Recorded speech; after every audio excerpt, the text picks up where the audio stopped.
Every year when King of Kentucky drops, the bourbon world holds its breath. The 2025 release is no different. It's the latest chapter in one of the rarest, most coveted bourbon lines out there. But does it live up to the hype? Today, I'm unpacking everything you need to know about this year's King of Kentucky, the brand's legacy, what makes this edition special, how it compares to past releases, and whether you should try to score a bottle. If you're new here, welcome to World of Whiskey. I cover bourbon news, deep dives, rare release breakdowns, and tasting insights every week. If that sounds like your kind of content, go ahead and hit that like button, subscribe, and ring the notification bell so you never miss a pour. Before we jump into the 2025 release, let's revisit the story behind King of Kentucky. The name traces its roots back to the late 19th century. King of Kentucky was once part of a portfolio of bourbons under Brown-Forman, which also includes Woodford Reserve, among others. Over time, the brand faded away and was officially gone by the late 1960s. Then in 2018, Brown-Forman revived King of Kentucky as an ultra-premium annual limited release. The idea deepened Brown-Forman's portfolio with a high-end bourbon that's rare single barrel and barrel proof. Each year, only a select few barrels are chosen to carry the King of Kentucky label, making each release both a collector's item and a benchmark of Brown-Forman's best stock. Because these are single barrel and cask strength, there's a lot of variation from year to year. Proof, flavor profiles, and balance depend entirely on the selected barrel. That's part of the legend. Over the past several years, King of Kentucky has built an aura of prestige by consistently producing releases that enthusiasts demand. Now, let's dive into what we know so far about the 2025 edition and what we expect based on past releases. Barrel age and proof expectations. This year's King of Kentucky release is coming in at a 17-year-old age statement. This year's age statement is a year up from last year and will be the second oldest release in the series, following just behind the 5th anniversary 18-year-old release in 2022. In proof terms, King of Kentucky releases are always barrel proof. Some prior releases have landed in the 125-135 proof zone or even higher, depending on the barrel. Expect 2025 to follow that pattern in variation by barrel, barrel selection, and warehouses. Because only a few barrels are chosen, selection is incredibly tight.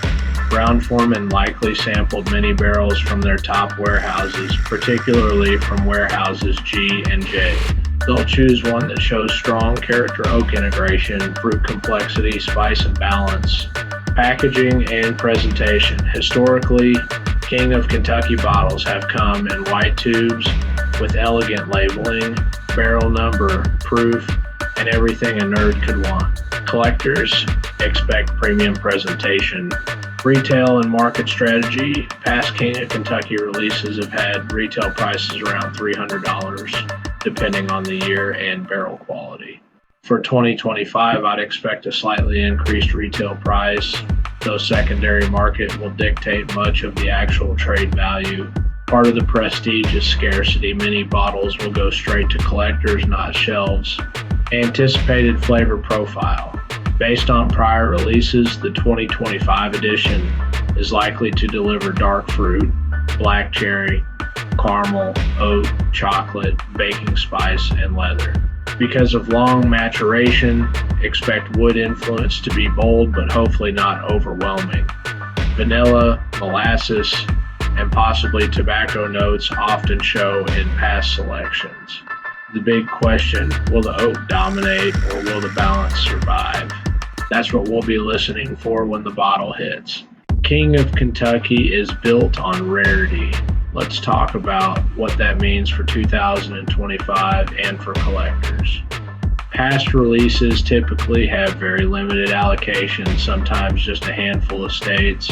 Many bottles never make it to local shelves. Secondary market for King of Kentucky runs steep. Past years usually sell for $1,500 plus, depending on barrel and vintage. Because each barrel is unique, some years fetch far more than others. Collectability is high. Many fans buy these bottles and never open them, viewing them as trophy pieces or investment bottles, even though I think not drinking them is a crime. Because Brown-Forman carefully controls supply, they can maintain prestige and avoid oversaturating the market. That scarcity helps sustain high secondary prices. For 2025, I expect premium over retail will be as much as it usually is. If the release is limited and the liquid is heavy, some collectors will pay high premiums immediately, but here's where it gets interesting. If you get a bottle near MSRP, this could be one of those rare value buys that appreciate over time more than the premium price reflects. If the quality is outstanding, this 2025 release could be one of the most sought after in the King of Kentucky lineage in a couple of years from now. So would I chase this bottle? Absolutely. King of Kentucky is one of those bourbons with a halo around it already, since it's my favorite bourbon and I'd want to get in while I can. But I have a few caveats. If it's near MSRP, I'll buy it. If the secondary markup is extreme, I'll probably pass unless I see glowing early reviews. I'm especially watching for balance. If that oak is too loud, it won't be enjoyable. I'll keep it for years. If the liquid softens and opens up with age, it could evolve beautifully. In past years, some barrels have become legendary for decades of aging down. 2025 could be one of those special ones. I'll want to revisit it in a few years, how it opens up in the bottle.